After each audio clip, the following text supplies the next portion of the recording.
Guys, welcome back to my channel. कैसे आप लोग? आशा करता हूँ बहुत मस्त और ज़बरदस्त होंगे भाई। अब कल हमने महाकाल के दर्शन करे थे।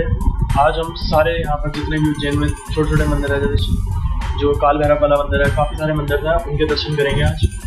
क्योंकि कल महाकाल के मंदिर के दर्शन करने में हमें पूरी बहुत टाइम लग गया था, 3-4 घंटे लग गए थे। तो 3-4 घंटे के बाद फिर हमने सोचा था, वैसे रामघाट इसके पास ही पड़ता है, बट हम रामघाट गए नहीं थे। तो आज हम जाएंगे, रामघाट जाएंगे और भी बहुत सारे मंदिर जाएंगे, वो मैं बताता रहूँगा आपको। तो अभी बस हम तैयार हो गए हैं। मैं तैयार हो गया, बाकी सब हो चुके हैं, मैं अभी तैयार हूँ। तो अब हम निकलने वाले हैं यहाँ से। कल मैंने आपको धर्मशाला वगैरह का टूर दे ही दिया था कि कैसी है धर्मशाला। वैसे आसपास मैंने पता करा है, तो आसपास भी आपको जो है मंदिर के आसपास, मतलब सैटरडे, संडे और मंडे, इस टाइम आपको रेट ज़्यादा मिलेंगे। अगर आप वीक डेज में आते हो तो वीक डेज में आपको सस्ता पड़ेगा। होटल जो है 1500 रुपये, 1000, 1500, 2000, 2500, 3000 इतने तक के आपको होटल मिल जाएंगे आसपास।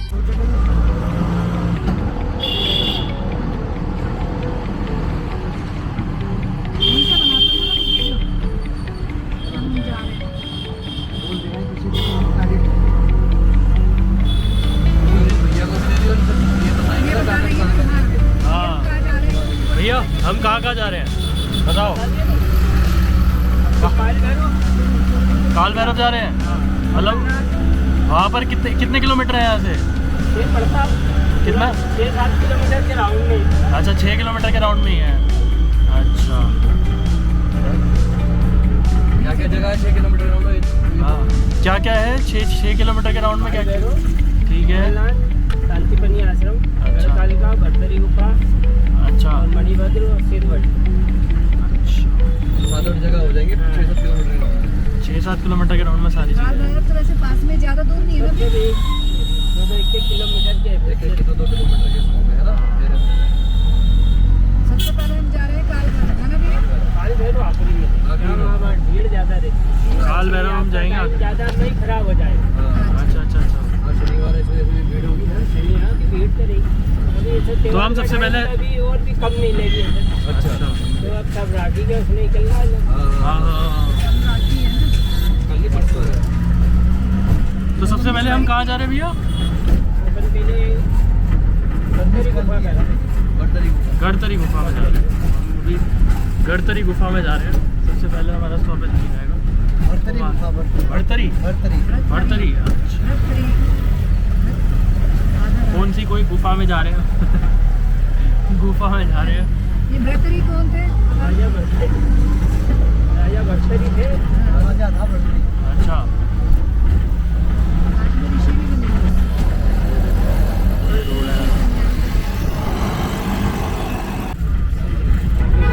यहाँ भैया भीड़ वगैरह कब रहती है? भीड़ हमेशा रहती है। 12 महीने रहती है। अच्छा, 12 महीने रहती है। सैटरडे संडे ज़्यादा, मतलब हाँ, ऐसा है, सैटरडे संडे वगैरह ज़्यादा भीड़ रहती है। बहुत बड़ा है। अच्छा, अब हम बड़तरी की गुफा में जा रहे थे। बड़तरी की गुफा काफ़ी रहस्यमय गुफा है। वो राज मैं आपको आगे आने में बताऊंगा कि क्या राज है वहाँ पे। काफ़ी शांत गुफा है और राजा बड़तरी ने ये गुफा बनाई थी। वहाँ पर उनकी समाधि बनी हुई है, लेकिन काफ़ी रहस्यमय गुफा है। वो हम आगे इसकी बात करने वाले हैं। तो लो हम पहुँच चुके हैं बड़तरी की गुफा में। अगर हम अंदर से शुरुआत करेंगे, उल्टे हाथ से हमें गौशाला और राइट साइड जो है मंदिर के दर्शन। सब गौशाला है, पहले पानी करेंगे, फिर आपकी गौशाला आ जाएगी और आप यहीं से सीधे आके अंदर जाते हैं।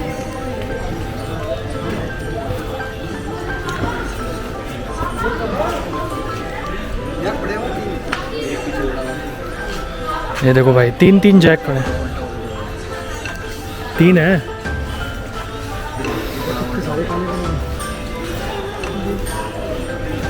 ओए जैक, हमारा जैक रोटी चलो। निकाला। तो भाई ये गुफा में प्रवेश। गुफा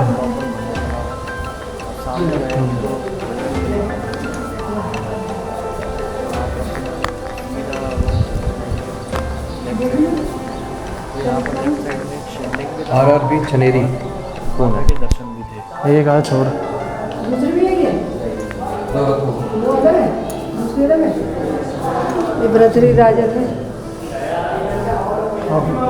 अब हम आगे गुफा में प्रवेश करने वाले हैं। भाई गुफा में जो रहस्य है वो बहुत ही अलग रहस्य है, वो तो जाने के बाद ही बताऊंगा।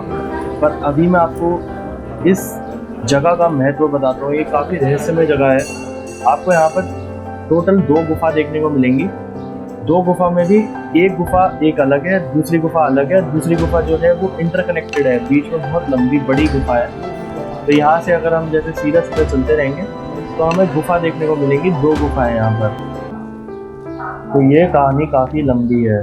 इसमें क्या होता है, राजा भर्तरी प्राचीन उज्जैन के बड़े प्रताप राजा हुए हैं। राजा भर्तरी की 3 पत्नियां थी और वह अपनी तीसरी पत्नी से पिंगला, जो कि बहुत ज़्यादा मोहित थे, वह उस पर अत्यंत विश्वास करते थे। राजा पत्नी मोह में अपनी कर्तव्यों को भूल भी गए थे।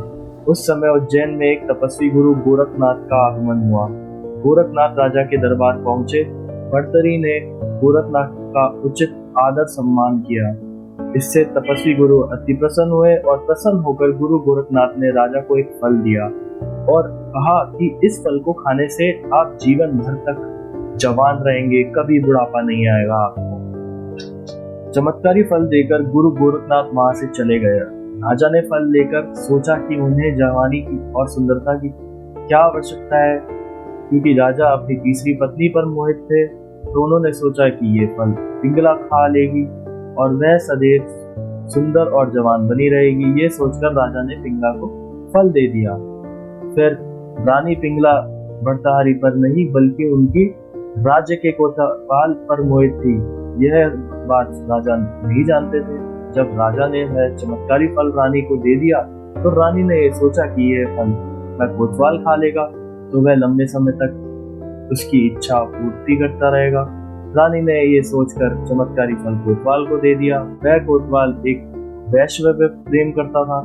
वैश्य उसने चमत्कारी फल उसे दे दिया ताकि वैश्य सदैव जवान और सुंदर बनी रहे। वैश्य ने फल पाकर सोचा कि यदि मैं ये जवान और सुंदर बनी रहूंगी तो मेरा जीवन गंदा काम करना पड़ेगा, नरक समान काम करना पड़ेगा। इस फल को सबसे ज्यादा जरूरत हमारे राजा को है। राजा हमेशा जवान रहेंगे तो लंबे समय तक प्रजा की भी सुविधा देते रहेंगे। यह सोचकर उसने चमत्कारी फल राजा को दे दिया और राजा इस फल को देखकर आश्चर्य हो गए। राजा ने वैश्य से पूछा कि तुम्हें यह फल कहाँ से प्राप्त हुआ। वैश्य ने बताया कि उसे कोतवाल ने दिया था। भर्तृहरि ने तुरंत कोतवाल को बुलाया और सख्ती से पूछा कि कोतवाल ने बताया कि ये फल हमें रानी पिंगला ने दिया है। जब भर्तृहरि को ये पूरी सच्चाई पता चली, मालूम पड़ी, तो वह समझ गए कि रानी पिंगला उन्हें धोखा दे रही है। पत्नी के धोखे से भर्तृहरि के मन में वैराग्य जागा और वह अपना संपूर्ण राज्य विक्रमादित्य को सौंपकर उज्जैन की एक गुफा में तपस्या करने लग गए। और उस गुफा के भीतर भर्तृहरि ने 12 वर्ष तक तपस्या की। उज्जैन में आज भी राजा भर्तृहरि की गुफा दर्शनीय स्थल है। और राजा भर्तृहरि ने वैराग्य पर वैराग्य शतक नामक ग्रंथ की भी रचना की थी, जो काफी प्रसिद्ध है। राजा भर्तृहरि ने श्रृंगार शतक और नीति शतक की भी रचनाएं की और माना यह जाता है कि ये गुफा उज्जैन के महाकाल मंदिर तक खुली हुई है, पर आम यात्री स्थल वहां नहीं जा सकते। पर ये जो गुफा है उज्जैन के मंदिर तक जुड़ी हुई है।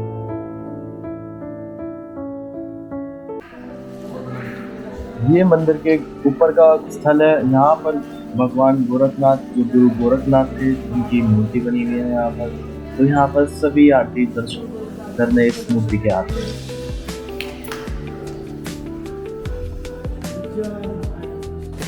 एक दे दो,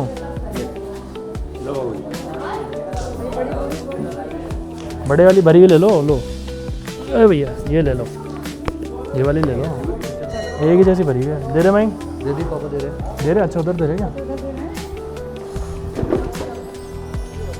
कहाँ पर है?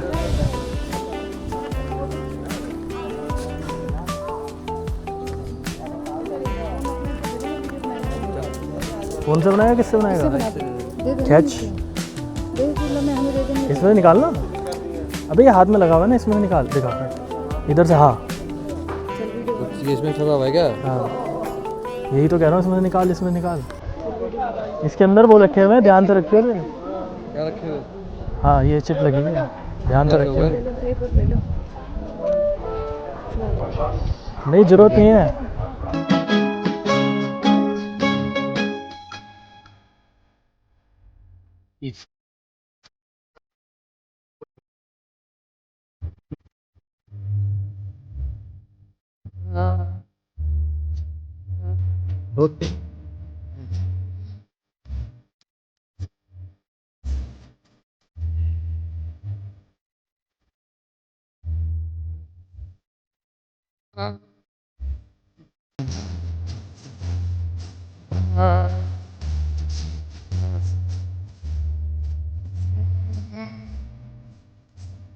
इसी तरह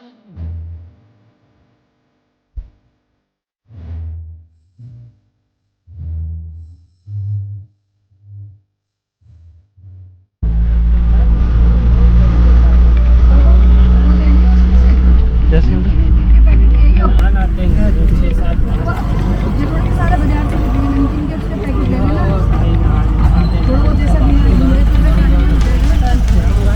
भाई हम यहाँ से निकल चुके हैं। अब हम पहले सबसे पहले तो हमने पहुँच जाएंगे कमरे पे।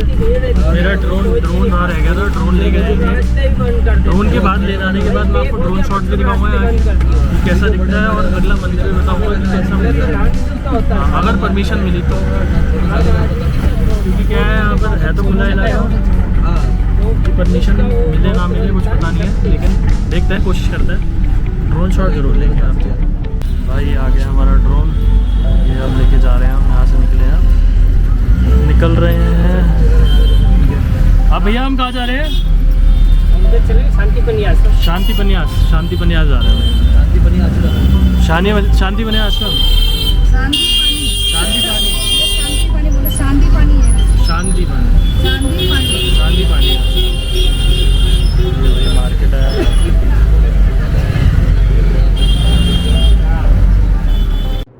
भाई ये जो आश्रम था ना, इसमें श्री कृष्ण जी के बारे में बहुत ही सारी चीज़ें लिखी हुई थी। उन्होंने कौन सी विद्या ली थी, क्या उन्होंने तप किया था, वो सारी चीज़ें हमें इस आश्रम में देखने को मिली। हम सबसे पहले यहाँ पर घुसे, और यहाँ पर हमें, आप दीवार पर भी देख रहे होंगे कि यहाँ पर आपको पुराण की इन्होंने विद्या ली है। देखो पुराण, और आगे आगे हम चलते रहेंगे। देखिए श्री कृष्ण जी ने और कौन कौन सी विद्या ली, सारी इस चित्रकार मतलब चारों तरफ इसी के बारे में ही लिखा हुआ है कि उन्होंने क्या विद्या ली।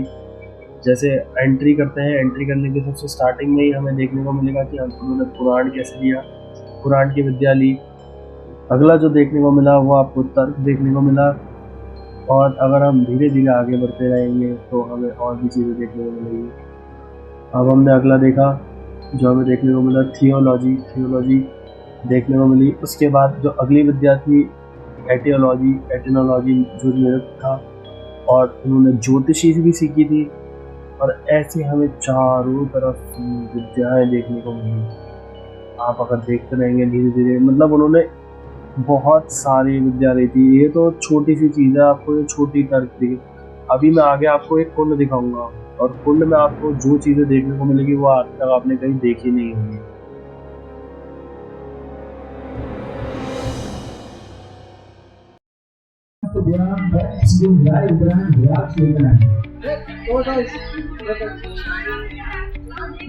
कहाँ है कच्छू?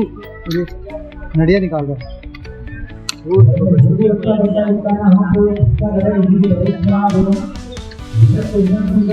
देखो आओ कछुआ।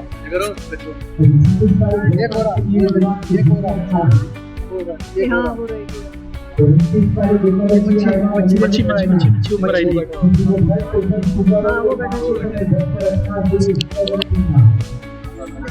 बाहर दो शिवलिंग है वहाँ पर।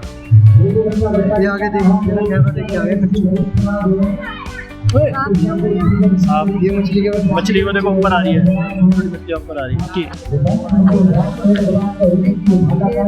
एक वो बड़ा हुआ डुबकी लगा के आए अंडर वाटर मछली काट रही थी, मछली काट। देखो भाई, आपको यहाँ पर हम कुंड में आए हैं, और वहाँ पर हमें बहुत सारे कछुए देखने को मिले हैं। कछुए हम आपको दिखा दो, कछुए मछली। ये देखो छोटा बच्चा ऑक्टोपस कहाँ है? ऑक्टोपस अबे है नहीं, वो कछुआ है मम्मी। वो देख। अरे ये कुछ खाने के कुछ खा रहा है, ये कुछ सामान है, ये मछलियाँ खाने। मछली है मम्मी, मछली है। ये देखो लाला वो देखो।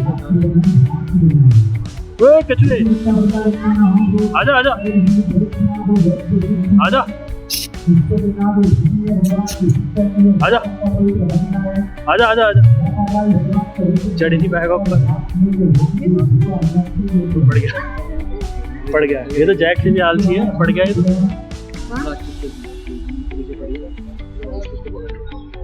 जाके देख रहा हूँ। ये देखिए प्लास्टिक की थैली किसी निकाल के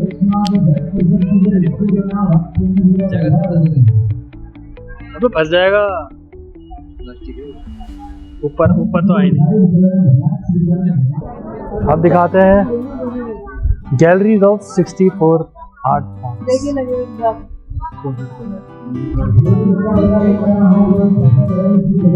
64 कलाओं। अब आप लोग ये सोच रहे होंगे ये है क्या चीज। अगर आप देखेंगे ये कुंड के चारों तरफ बना हुआ है। एक कुंड के चारों तरफ क्या बनी हुई है, श्री कृष्ण जी ने कलाएं सीखी थी, 64 कलाएं। अगर आप देखोगे कहीं गूगल पे भी देखोगे तो 64 कलाएं उन्होंने सीखी थी, जिसमें एस्ट्रोलॉजी भी थी, बहुत सारी कलाएं थी। और उन कलाओं को सीखने में शुरुआत पहले क्या होता था कि जल्दी छोटी सी उम्र में ही जल्दी सिखा दिया जाता था, जल्दी भेज दिया जाता, गुरुकुल भेज दिया जाता था। तो वही गुरुकुल में उन्हें वहाँ पर जो गुरु होते थे वो कलाएं सिखाते थे अलग अलग। वही कलाएं इन पे जो आप लेफ्ट साइड में देखोगे सारी कलाएं लिखी हुई है। और ऐसी नहीं है कि हाँ आज के टाइम को भी वो मात देने वाली कलाएं है, क्योंकि आप आज के टाइम पर सिर्फ आप अपनी पढ़ाई को देखते हो या आप प्रोफेशनल कोर्स करते हो, लेकिन उस टाइम के जो प्रोफेशनल कोर्सेज थे वो एस्ट्रोलॉजी भी थे। वो आपको पत्थर बनाना, आपको आर्टिस्टिक बनाना, आपको हर चीज, हर कलाएं आपको वहाँ पर गुरुकुल में सिखाई जाती थी। और यही कलाएं यहाँ पर 64 कलाएं जो है वो दिखाई गई है, प्रदर्शित की गई है। अब हम कलाएं देखने के बाद हम यहाँ से निकल चुके थे, और कहाँ की ओर निकले थे वो तो आपको आगे जानने को भी मिलेगा। पर जो वहाँ पर 64 कलाएं दिखाई गई थी, प्रदर्शित की गई थी, वो बहुत ही अद्भुत था। कहाँ जा रहे हैं भैया हम? हैं? मंगलनाथ। कितने किलोमीटर है यहाँ से? अच्छा पास में 1 किलोमीटर है। ये भाई अब जो अगले मंदिर हम जाने वाले थे वो मंगलनाथ मंदिर था। मंगलनाथ का जो मंदिर था ना, उसमें बहुत ही ऐतिहासिक मंदिर था और बहुत ही रोमांचक कहानी है। वो मैं आपको अभी बताने वाला हूँ पूरी कहानी, कि मंगलनाथ को मंगलनाथ मंदिर क्यों कहा जाता है और ऐसा क्या खास है यहाँ पर जो इतनी दूर से जो लोग आते हैं यहाँ पर। बहुत ही खास मंदिर, बहुत ही ऐतिहासिक मंदिर रहा है।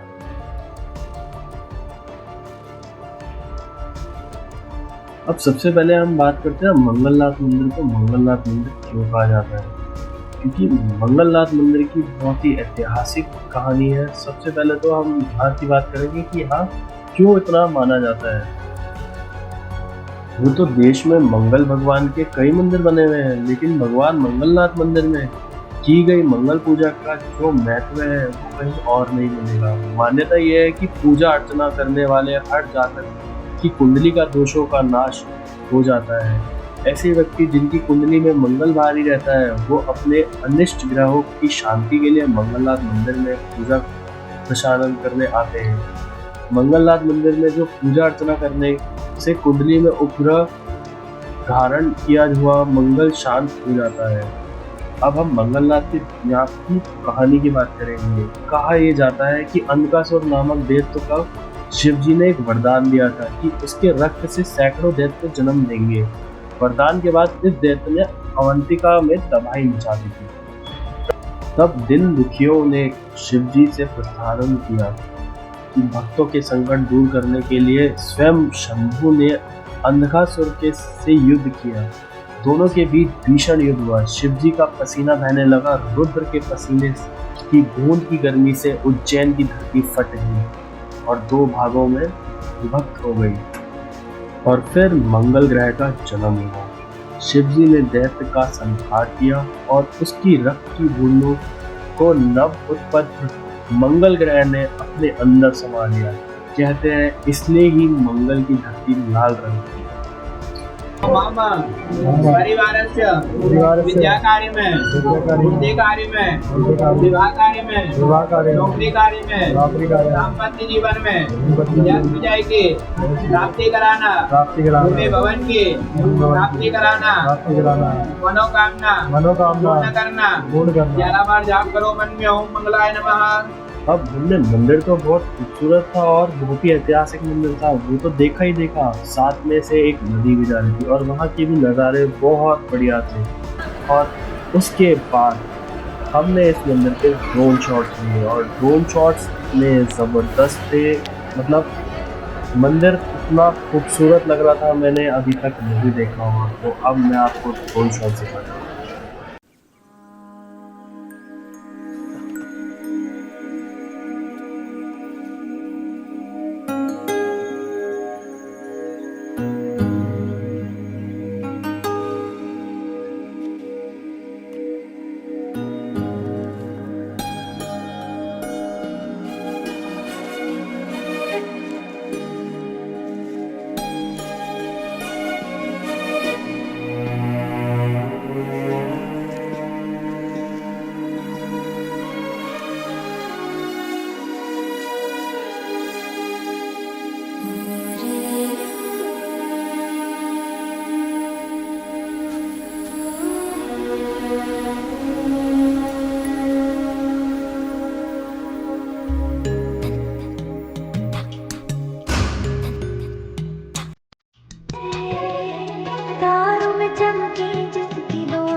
अब भैया हम कहाँ जा रहे हैं? कहाँ पर? मणिभद्र। वो ऐसी जंगल वाला इलाका है, कैसा है? हरियाली वाला, मतलब शहर है आसपास? गांव है ना? अच्छा, आ ही गए। ये देखो भाई, मौसम अब थोड़ा सही हुआ है, खुला है।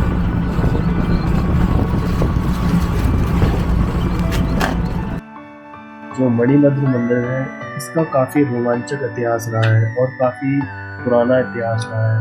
माना यह जाता है देव श्री मणिभद्र जी का देशभक्त में ये एक ऐसा मात्र मंदिर है जहां उनका शीश आके गिरा था। उज्जैन के भैरवगढ़ क्षेत्र में स्थित इस मंदिर करीब 600 साल पुराना है। प्राचीन मंदिरों की श्रृंखला में यह मंदिर विक्रम संवत 1540 के समय का है। बताया जाता है कि भैरवगढ़ धाम में शीश तथा घड़ एवं चरण गुजरात के 2 स्थानों पर गिरे थे।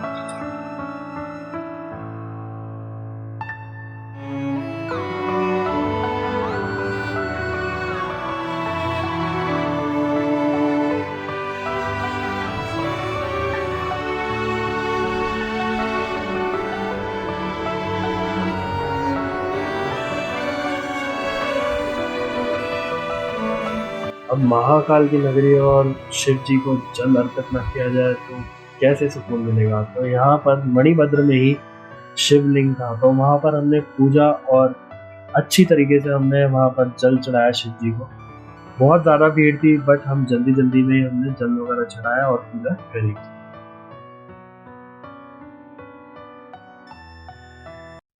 वहाँ पर आपको घाट देखने को मिलेगा और वहाँ पर लोग स्नान कर रहे होंगे, और घाट के जस्ट बराबर में ही आपको मणिभद्र का मंदिर देखने को मिलेगा। वहाँ पर काफी विशाल मूर्ति है और काफी ऐतिहासिक मूर्ति है, जो कि मैंने आपको अभी बताया है। अरे भैया हम काल भैरव, ये जेल है। बताया कि नहीं भैया, मैं रोड से बनाते वीडियोस को। ये जेल है, चालू है या ऐसे बंद है? चालू जेल है, चालू कैदी जेल। रहते हैं।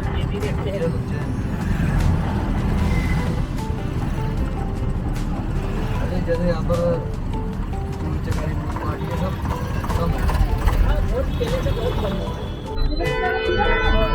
तो भाई हम काल भैरव के मंदिर तो पहुंच गए थे, और वहाँ की बहुत एक विशेषता है काल भैरव की, वो मैं आपको अगले ब्लॉग में बताऊंगा। इस ब्लॉग में हम काल भैरव के पास पहुंचे तो थे, लेकिन हमारे दर्शन नहीं होते। क्यों नहीं हुए थे भाई? वहाँ पर इतनी ज़्यादा भीड़ थी।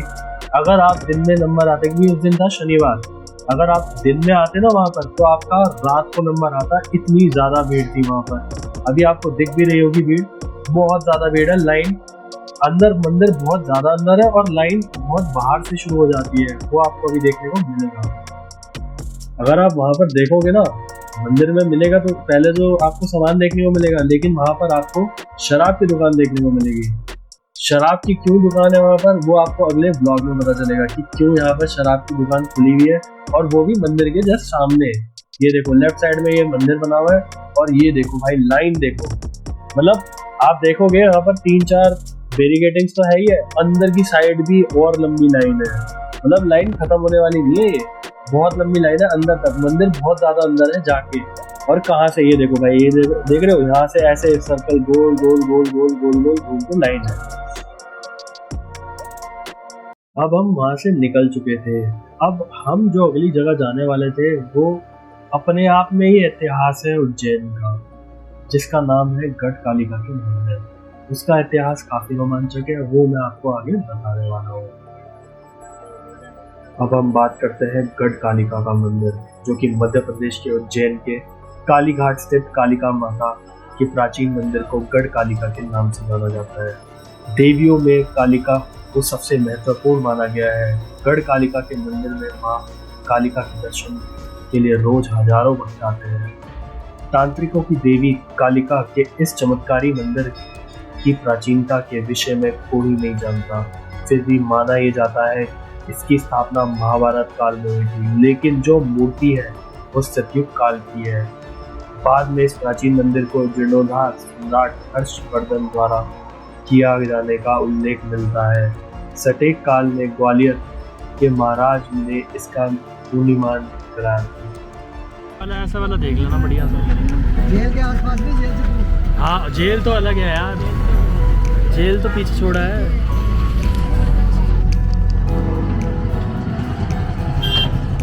भाई यहाँ के भी फाइनल दर्शन हो गए हैं।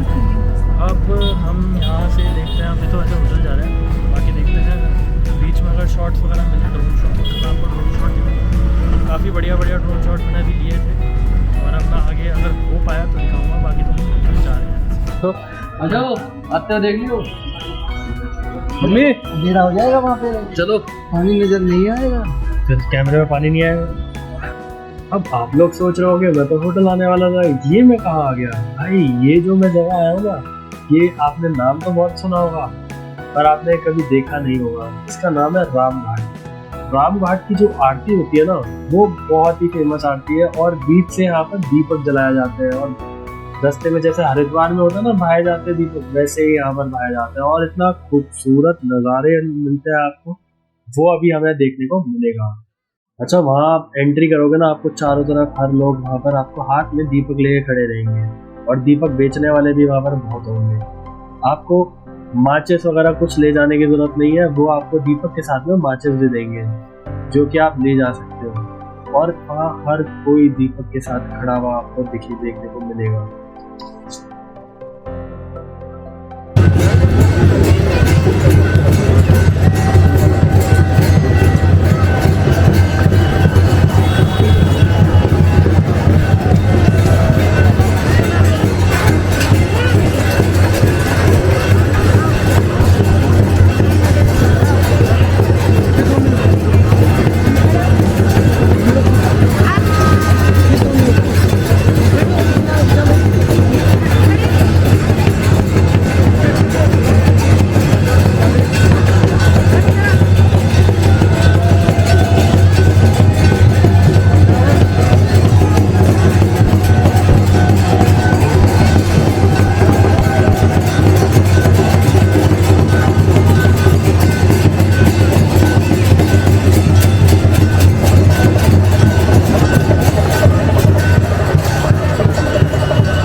फिर रामघाट से निकलते ही हम वहाँ पर एक बहुत ही ज़्यादा फेमस गणेश मंदिर है जिसका नाम चिंताहरण गणेश मंदिर है। वहाँ पर हमने जो नज़ारे देखे वो हमने आज तक नहीं देखे थे। वहाँ पर आप अगर देखोगे अभी राइट साइड में पूरा दिए जल रहे हैं, पूरे दिए, मतलब आपको 2 टावर से दिखेंगे, टावर पे दिए ही दिए जल रहे हैं।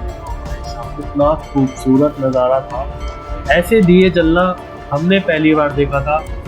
यहाँ के लिए आम बात है लेकिन हमने पहली बार देखा था। लेकिन इतना खूबसूरत लग रहा था वो नज़ारा, मैं बयान नहीं कर सकता। थोड़ी सी हम इस मंदिर के बारे में बात करते हैं। हिंदू मान्यताओं के अनुसार मंदिर के देवता भगवान गणेश को आरंभ का देवता माना जाता है। पारंपरिक समय में भगवान को चिंताहरण के नाम से जाना जाता है, जिसका शाब्दिक अर्थ है सभी चिंताओं और तनावों को दूर करने वाला। मंदिर में लोगों की भीड़ उमड़ी रहती है और जो भगवान के मंदिर में अपनी सभी चिंताओं को दूर करने के लिए आते हैं। चिंतावन शब्द भगवान विष्णु के लिए इस्तेमाल किया जाता है। उनका दूसरा नाम है जिन्हें हिंदू पारंपरिक कथाओं के अनुसार भगवान का संरक्षक माना जाता है।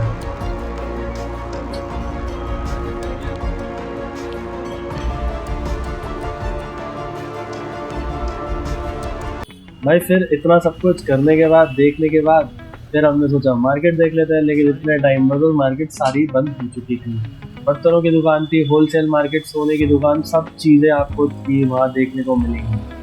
और फिर हमने सोचा भाई अब आइसक्रीम खाई जाए। तो वहाँ पर एक फेमस आइसक्रीम वाला है, उसके आपको मैं अभी बताऊँगा कि कैसी उसकी आइसक्रीम बनाता है और कैसे टेस्ट लगता है उसका आइसक्रीम। तो भाई अब हम आए हैं उज्जैन की फेमस कुल्फ़ी वाले के यहाँ। फेमस वो कुल्फ़ी है, नाम भी फेमस है और कहते हैं भाई उज्जैन की फेमस कुल्फ़ी है। अभी देखते हैं कैसे फेमस होती है। आ रही केसर वाली काफ़ी सारी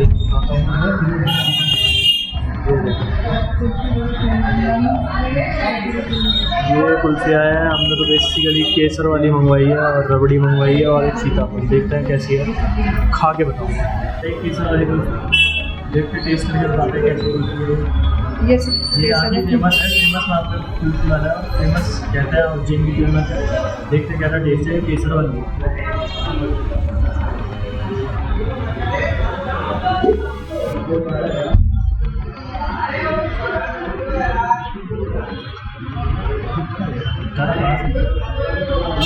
पैदल चल के आए उसी ऑर्डर में आइसक्रीम वाला। और कौन सी है? सीताफल वाली टेस्ट